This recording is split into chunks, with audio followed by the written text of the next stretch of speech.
We've arrived at Phineas's orbital lab.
I'll keep quiet.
The last of them.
Crew members Ellie and Max are engaged in a... Captain, as it appears we may soon be embarking for a maximum security prison planet, I believe the crew would like to speak with you to, as you humans put it, air some concerns.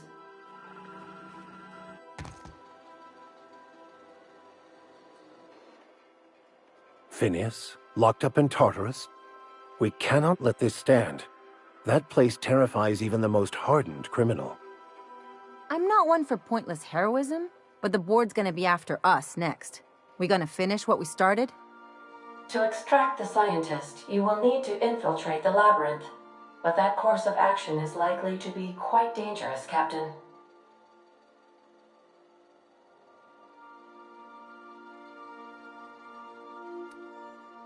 The Labyrinth is a massive maximum security prison on an uninhabitable planet. Being incarcerated there is seen as a fate worse than death. But since no one ever makes it out, this is all just speculation. The armed surveillance protocols on a maximum security prison planet are highly sophisticated. As such, escapes are historically quite impossible and deadly. I am programmed to warn you whenever you exhibit inclinations toward risky behavior. Breaking into Tartarus will not be easy. Getting in is the simple part. It's getting out again that's the trouble. Trust me, I know. Let's just do it. Kick down some doors, grab Doc Wells, and cut a path out. We don't need a plan. We got guns. If you really mean to do this, you should see to your final affairs and close out any unfinished business. Once you sneak into Tartarus, you may be there a while. Or permanently.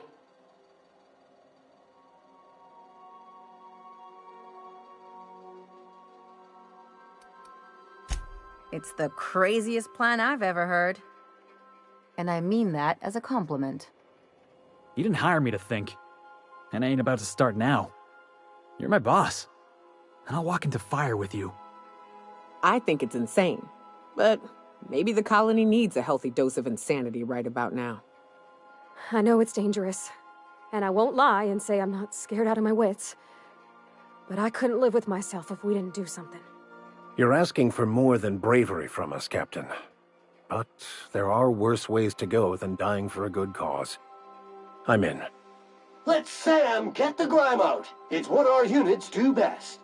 The entire plan is a terrible idea, but I admire your bravado, Captain, which leads me to illogically believe, against the odds, that you will be successful. If we don't make it, at least it'll be a great story. Got my trusty tossball stick. Got my ass-kicking boots. I'm ready, boss. Outstanding. You can count on us, Captain. We're crew. For real crew. That means we got each other's backs. Right? Never thought I'd volunteer to break into a prison. Seems like your tendency towards risky behavior is rubbing off on me, Captain. Command not recognized. Waiting on your command, Captain.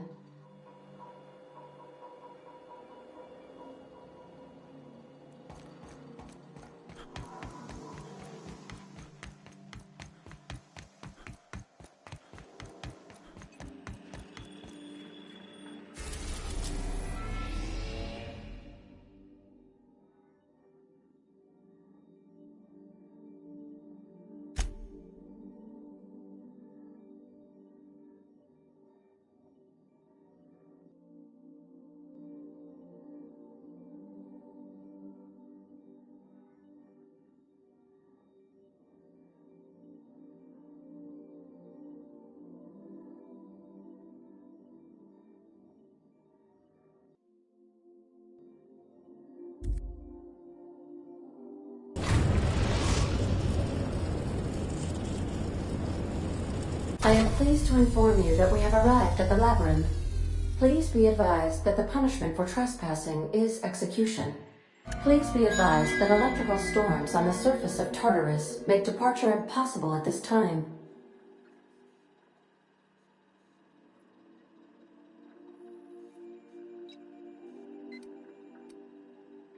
Resident count is as follows: 3,071.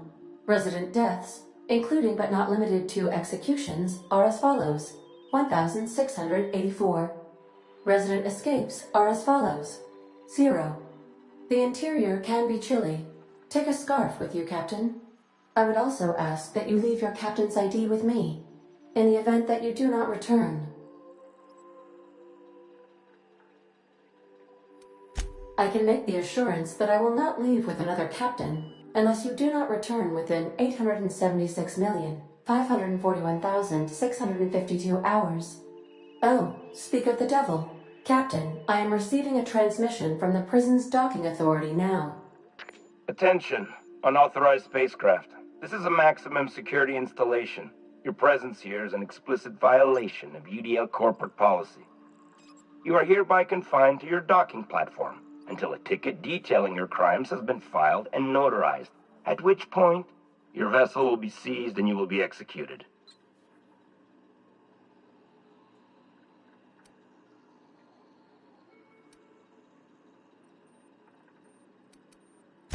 I wager it'll take a bit longer than it takes you to lose your patience and storm out of your ship looking to get shot.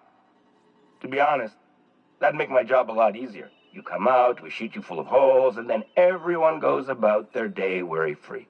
Except you. You'll be dead.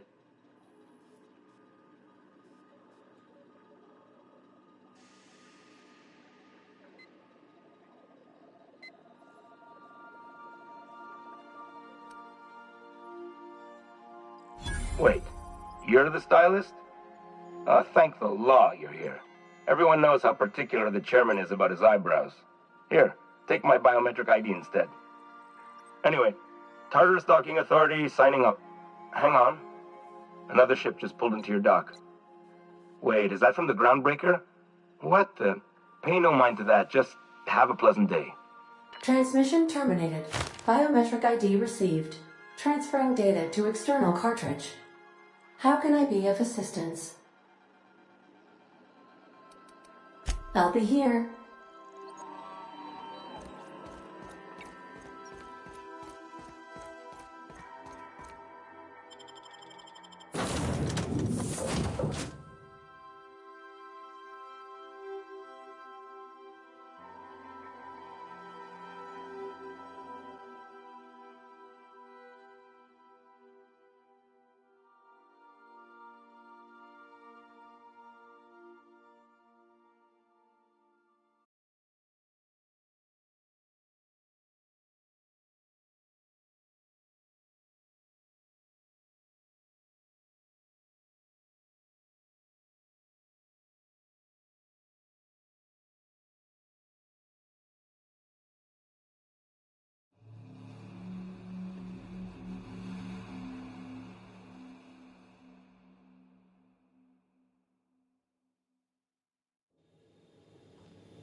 Captain did right by us once.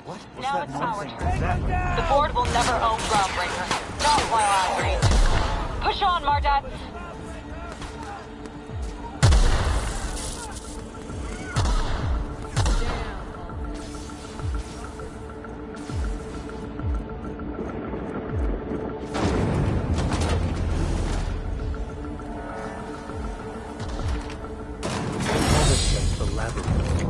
Perhaps we should all meditate on that as we make our descent. Getting in's one thing. Let's just hope we're able to get out again.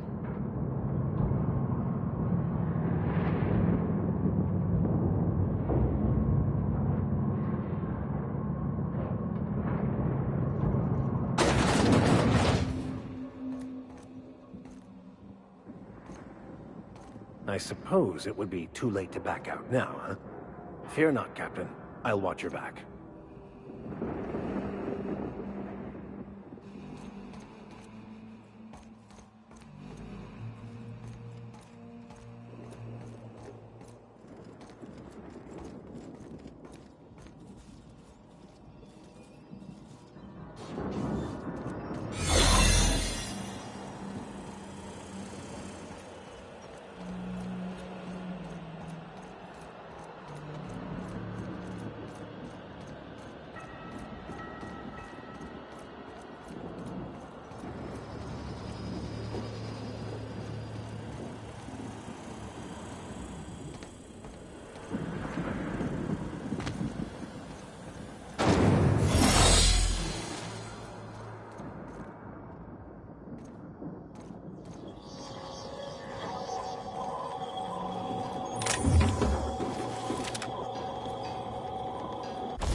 Let's go, troops. Stellar Base counting on us.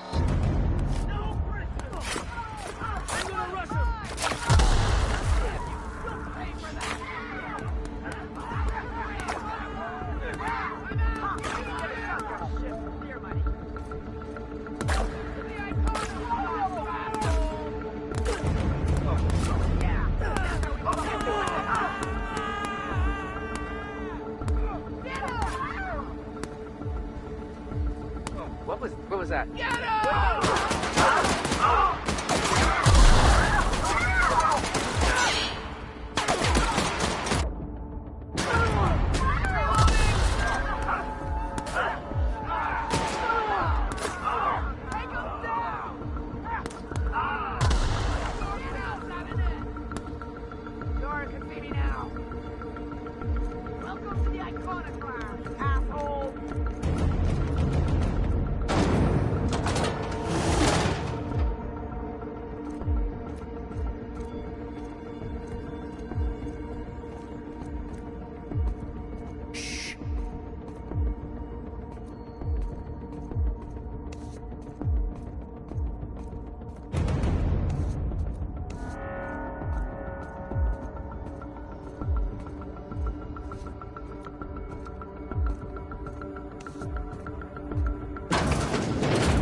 What?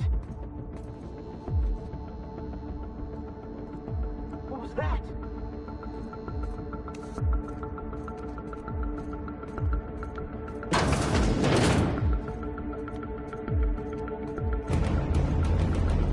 Take him down! Make him regret it.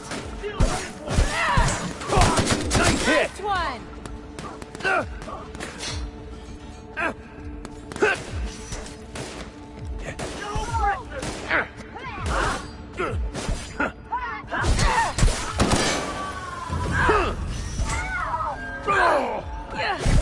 That's the last of them.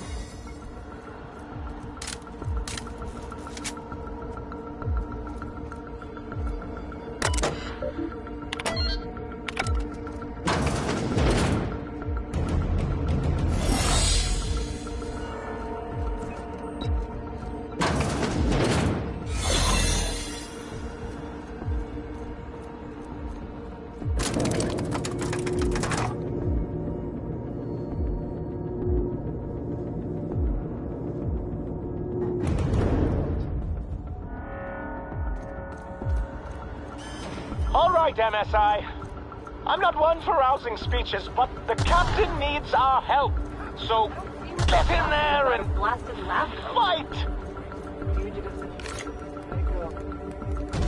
Open fire!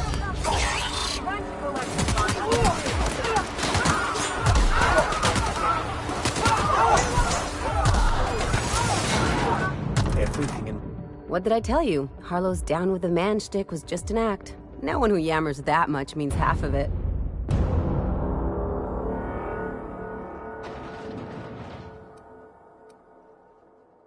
Take a page out of my rule book. Don't trust anyone. Then it's easy.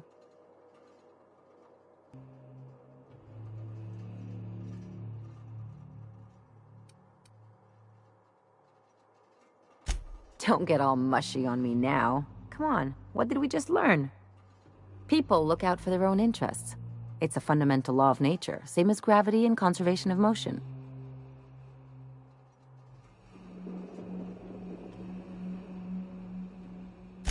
See, this is what I like about you. You may not be from here, but you fit right in. You're not helping this scientist because you think that crackpot will save the colony.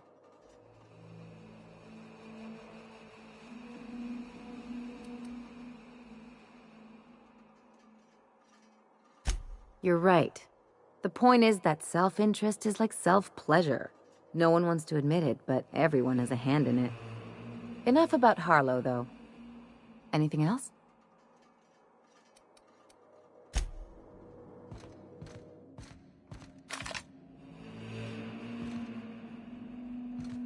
After all you've done, all the work you've destroyed, all the money you've cost me, your misguided crusade has doomed Halcyon.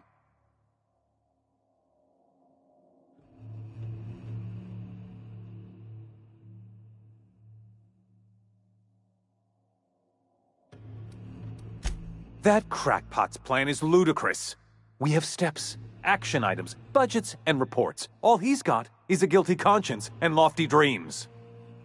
In any other circumstance, I'd admire your boldness. In this one, however, I have only 2 words for you. Fuck off.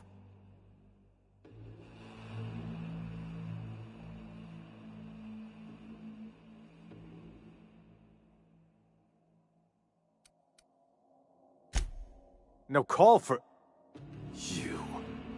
You unbelievable bastard! Sophia should be the one wasting her time with you, but you killed her. I'll have you hanged, quartered, bankrupted. Thankfully, you're in a prison already. Find the nearest cell and wait until I'm done here. Then I'll drag you to the executioner myself.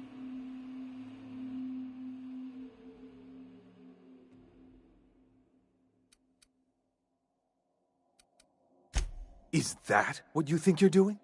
This path of wanton societal disruption? You call that being a savior? I call it sabotage. You know what saboteurs get, Captain? Summary executions. In the next room is the finest automechanical purveyor of death ever made.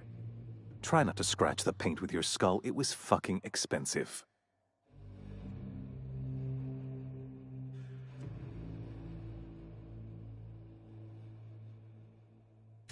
Absolutely not.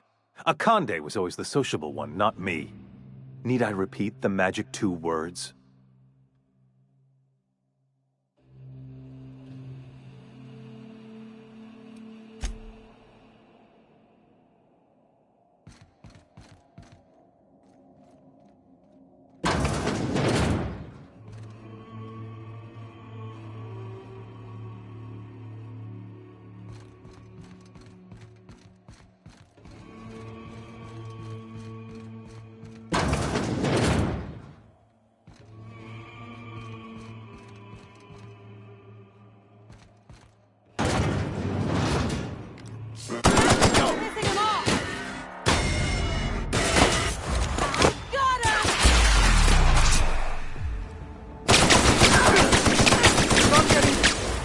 Find peace in death.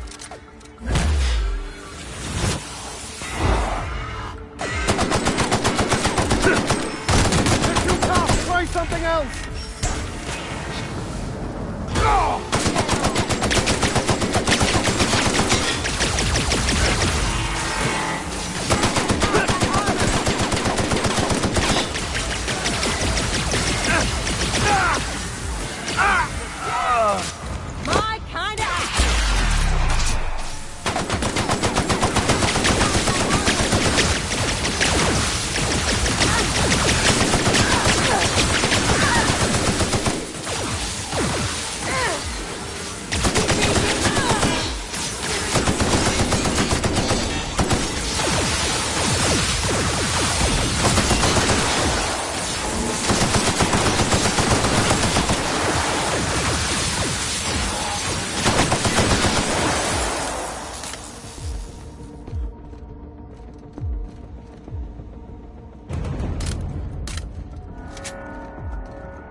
to save Halcyon.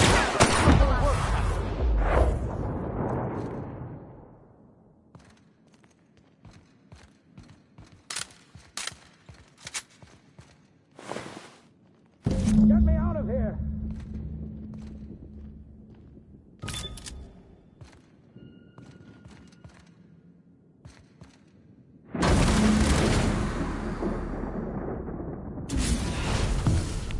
You don't know how glad I am to see you.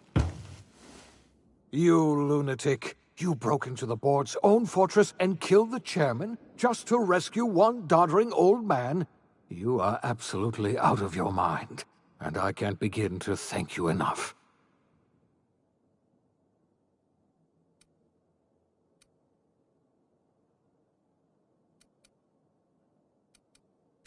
What?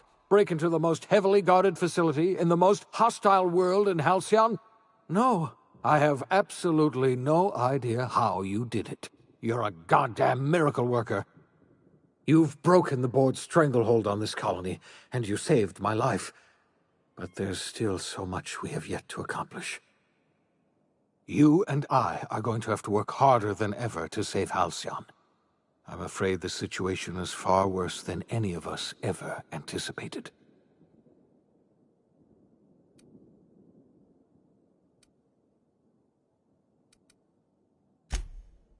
Earth has gone dark. We haven't received a single message in 3 years. There's been no communication, no signals, nothing. 2 years ago, the Earth's Directorate's frigate disappeared on their way back to Earth. We don't know what they discovered when they arrived, or if they arrived at all. They haven't exactly been hands-on around here anyway. So there's one less rubber stamp to worry about. Earth is humanity's home planet, Miss Fenhill. The psychological effects of losing our original home will be devastating. Earth is only an idea to us. But that idea is the bedrock the colony is built upon. If people were to find out it's gone dark, the shock could be too much to bear. I don't want to imagine what'll happen once news gets out. Let's just keep this between us for now. We're in serious trouble, my friend. Do you know what this means for Halcyon? We can't rely on Earth for support anymore. We've been cut loose. We're entirely on our own.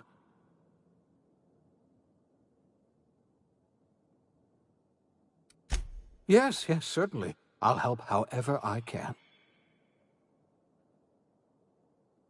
I don't know what happened, but something must have gone horribly wrong.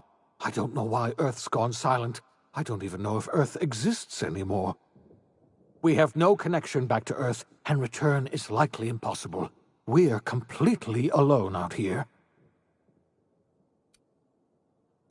You might have heard of the Earth Directorate's frigate. Half the colony's entire military was on that ship. They were returning to Earth when they vanished without a trace. That was 2 years ago. We haven't heard a word from them since. Whatever happened to Earth likely happened to them.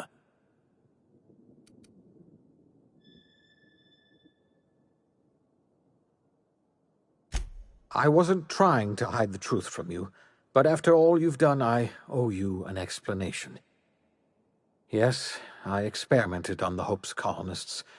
Each of my experiments ended in catastrophic failure. Each of my subjects died in agony. You are my first and only success. I didn't tell you about the others because I didn't want to burden you. My failures are my own to bear, not yours.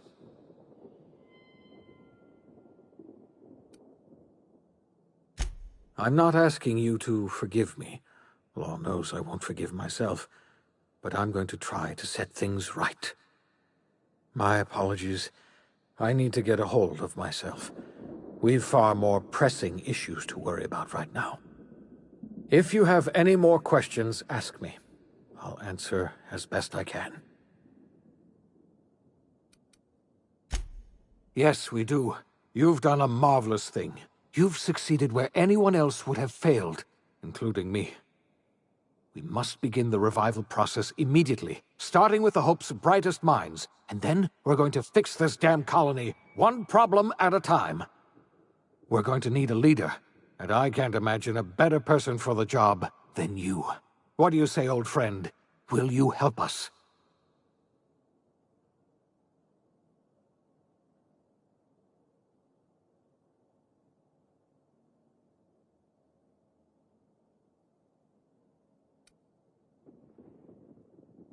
When I revived you, I thought you were going to help me save this colony. I was wrong. I had our roles reversed, you see. You're the one who's going to save us all. I'm just the one who set you on your path. You're the best thing to ever happen to Halcyon. If you want to take it upon yourself to lead this colony, you have my support. We're not a colony any longer, are we? Our last connection to Earth has been severed, and so we have been set free. Our future is uncertain, and no one knows what tomorrow holds. Exciting, isn't it?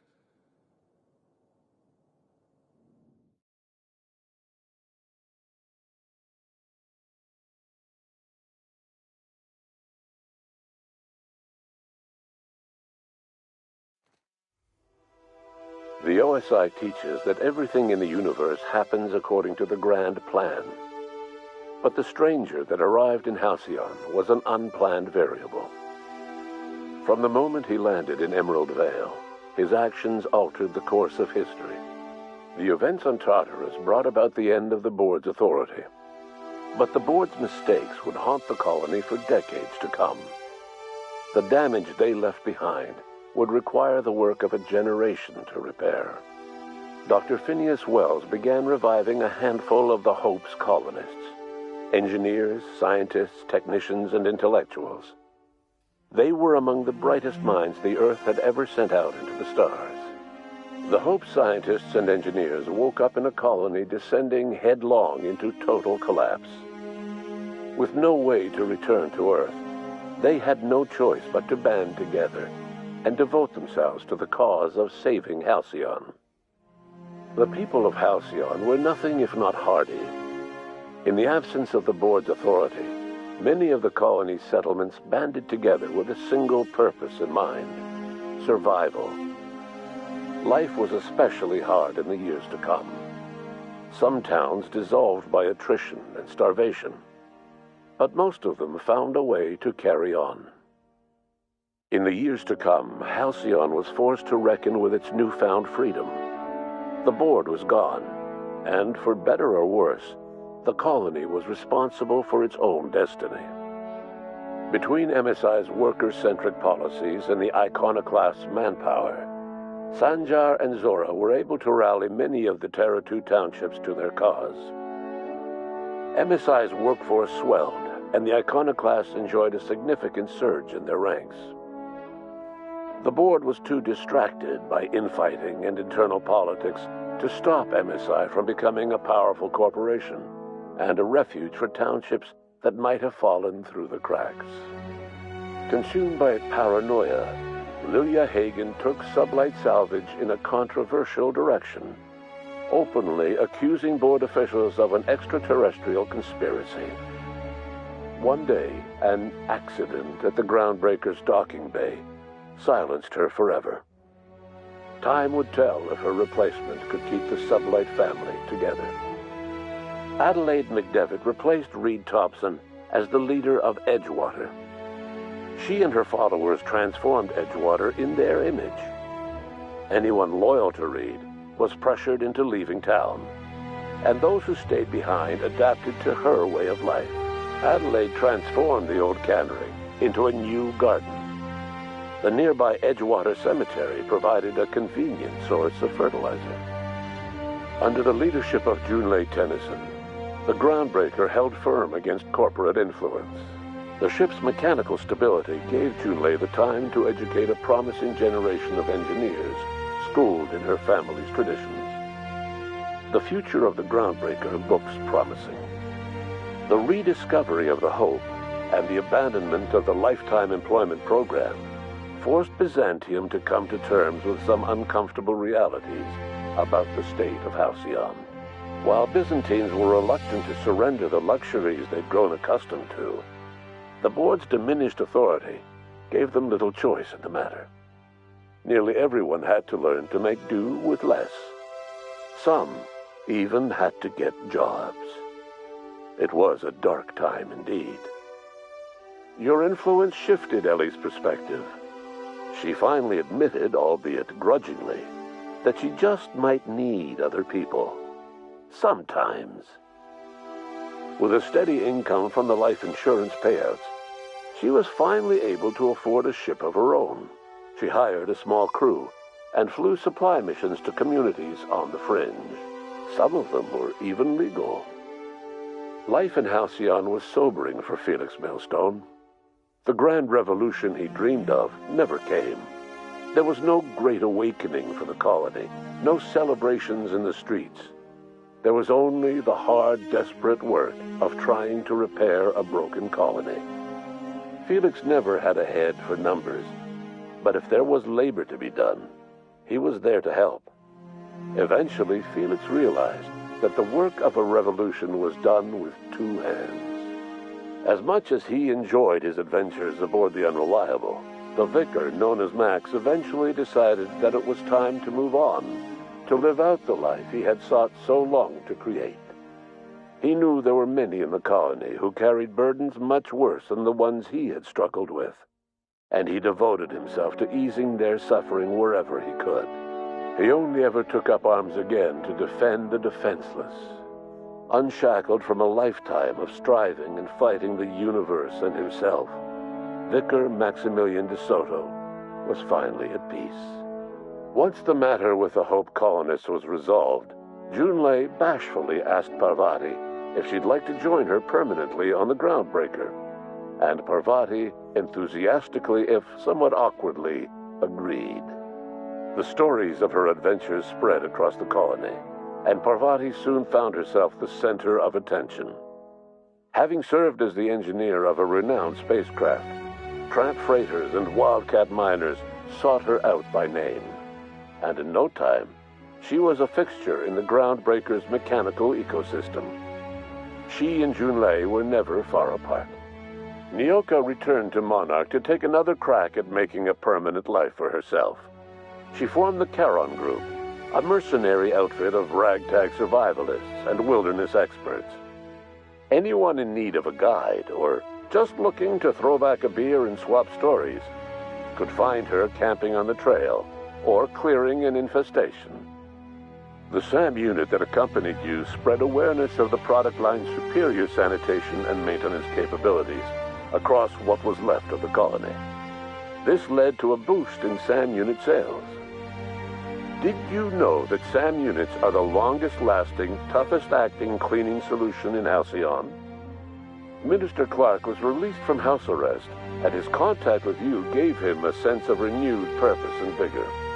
Once it became clear that no help would be coming from Earth, he threw his considerable efforts and talents into helping Halcyon manage the crisis before it. As for Dr. Phineas Wells, he spent his remaining years in his orbital lab. He eventually came to terms with his own past, and was able to forgive the mistakes of his younger self by devoting his remaining years to serving the colony. In the end, Dr. Wells was able to save every scientist and engineer aboard the Hope. Over the next decade, nearly all of the Hope's remaining colonists were successfully revived. Halcyon saw a period of rapid technological and scientific advancement. Breakthroughs in dietary supplements saved the colony from starvation. Geoengineering projects and social reforms began to change the structure and character of the colony. Dr. Wells laid the groundwork for the project to save the colony, but he would never live to see the fruits of his labor. He passed away a few years later. His work was carried on by the scientists and engineers he revived. Today, Halcyon has stabilized. The people of the colony work hard to adapt to their new circumstances. Nearby colonies send aid and supplies. Life will never be easy in Halcyon. But for the first time in its history, there exists a sense of real, genuine hope about the future. And what about you, the unplanned variable in the history of Halcyon? Long after Wells passed away, you carried on his work with more energy, determination, and brilliance than he could ever muster.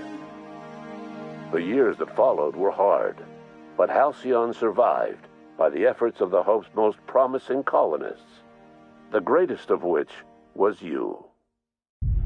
No one knows what's happened to Earth, and no one knows what the future has in store for Halcyon. All we know for certain is this: the name of the Unreliable and that of its intrepid captain will remain the subject of countless stories for years to come.